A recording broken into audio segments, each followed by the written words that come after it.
Hello hi, ഷാഫിയാണ്. നാളെ ഈദല്ലേ, എന്തെല്ലാവർക്കും പരിപാടി?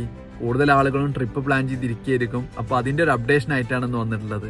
അൽബഹയിലെ ക്ലൈമറ്റും റൂമിൻ്റെ അവൈലബിലിറ്റിയും ചോദിച്ചിട്ട് കുറച്ച് കോളുകൾ വരുന്നുണ്ട്. അപ്പോൾ ഈ സമയം എന്ന് പറയുന്നത് അവിടുത്തെ ചൂട് സമയമാണ്. എന്നാലും ജിദ്ദയെന്നോ ദമാമെന്നോ റിയാദിനോ പോകുന്ന ആളുകളെ സംബന്ധിച്ച് വലിയ കുഴപ്പമില്ലാത്തൊരു ക്ലൈമറ്റ് ആയിരിക്കും. ഈവനിങ് ടൈമിൽ നല്ല കൂൾ ക്ലൈമറ്റ് ആണ്. ഉച്ച സമയത്ത് വെയിലും ചൂടും ഉണ്ട്. എന്നാലും നിങ്ങൾക്ക് സെയ്ത്തൂൻ ഫാം പോലുള്ള സ്ഥലങ്ങൾ വിസിറ്റ് ചെയ്യണമെങ്കിൽ ഉച്ച സമയത്ത് തന്നെ അല്ലെങ്കിൽ ഡേ ടൈമിൽ തന്നെ നിങ്ങൾ വിസിറ്റ് ചെയ്യേണ്ടി വരും. എന്നാലും ഒരു അഡ്ജസ്റ്റ് ചെയ്യാൻ പറ്റുന്ന ചൂടുള്ളൂ. അൽബഹയിലെ ചൂട് എല്ലാവർക്കും അറിയാവുന്നതാണല്ലോ. നൈറ്റ് ടൈമിൽ നിങ്ങൾ റഗദാനിലോ ഹുസാം പാർക്കിലോ ടൈം സ്പെൻഡ് ചെയ്യുകയാണെങ്കിൽ നിങ്ങൾക്ക് ക്ലൈമറ്റ് ശരിക്കും എൻജോയ് ചെയ്യാൻ പറ്റും.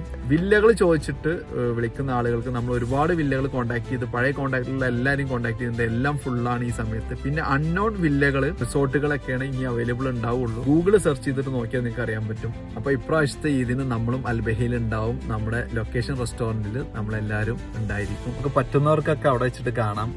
ഈ അൽബഹയിലുള്ള കാണാനുള്ള സ്ഥലങ്ങളുടെ ഡീറ്റെയിൽസ് അടങ്ങുന്ന ലൊക്കേഷൻ മാപ്പ് ആവശ്യമുള്ള ആളുകൾക്ക് താഴെ ലൊക്കേഷൻ എന്ന് എന്റെ പേജ് ഫോളോ ചെയ്ത് കമന്റ് ചെയ്യുന്ന ആളുകൾക്ക് ഞാൻ അയച്ചു തരുന്നതാണ്.